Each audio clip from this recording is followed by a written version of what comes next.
We're back with the always controversial Ann Coulter, and this audience wants to get in on this conversation. My first question is for you. Do you have any children? Not relevant to statistics. Okay, because for me, I've seen, not only my family, I have a ton of friends who are single mothers, and the way they raise their children, they give them the most love than even two parents can give them. I'm raised in a family with two parents, and you know, you don't know what it's like sometimes to have two parents. Sometimes, some people, it's worse to have two parents. I agree. You'd rather have just one parent who gives you all that love than two parents who are constantly arguing, who they've been together for years and they're miserable. And you can't speak for everybody. You're speaking about statistics. Right. You have to live it in order to understand it, not just by statistics. And sometimes Derek Jeter strikes out. And yet, he's still a great baseball player because we look at overall how many times at bats, how many times a home run. When you have 70% of the children in juvenile delinquent institutions coming from single-parent homes, yes, I'm sure some single mothers do a terrific job, and I'm sure there are some two parents who do a terrible job. And yet, the statistics are the statistics. And we have more from the audience. You keep saying, you know, statistics, but anybody can make up a statistic. That's why there's so many of them, from both the left and from the right, and for 30 years now. Where do you think it's okay to say all this? Okay, I mean, you know what, you may as well stand up. My mother was a single mother, and I'm getting, like, emotional. That's fine. You're saying what you feel. I can't talk now. Yeah, go ahead. Okay, you may as well stand up and say, I'm a smoker and I'm very upset about the smoking statistics, and don't you tell me about lung cancer. The statistics are the statistics. Be nice. She's talking about something important to her. So is smoking, and people dying of smoking, and so is people being raised by single mothers. I don't understand.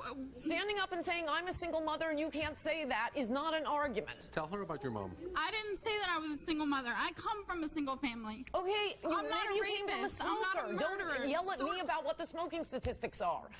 We're not talking about smoking, lady. We're talking about single parents. We're talking about something far more important than smoking, I feel. Yes, as I said, it's more damaging to a child. So for you to even put those two together is ridiculous. I know you're saying this stuff, but do you think about it before you say it? No, just shoot off at the mouth. It's a chapter of my last book. It has the studies there if you're interested. It is study after study. No, I'm just shooting off the top of my head what comes into my mind. Actually, I'm a minor, and I come from a single family, single mother, okay? And I was raised really well. I'm doing really well. I'm going to school. I'm doing what I need to do to make it in life, and I'm pretty sure I'll probably be making more money than you. Only because I'm not just famous for stating a horrible opinion, not a statistic. Look, the point is not what has happened to children who have been raised by single mothers already. Wish you the best. The point is to influence choices going forward. But now, Ann, are you serious about this? Because everyone here is outraged in this audience. I mean, you are citing statistics. I know that they're credible.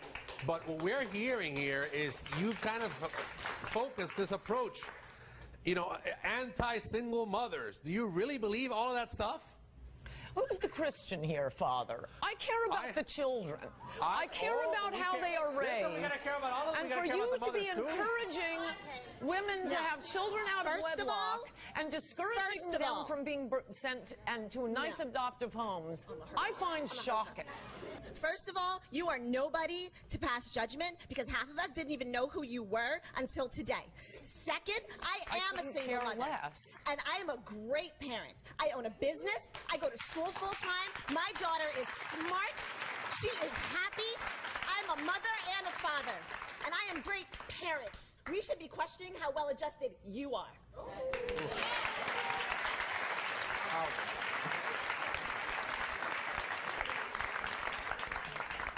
First of all, I agree with what the girl just said, and I'm a single mother as well. I have a 15-year-old daughter. We can talk to Ann without the personal attacks, right?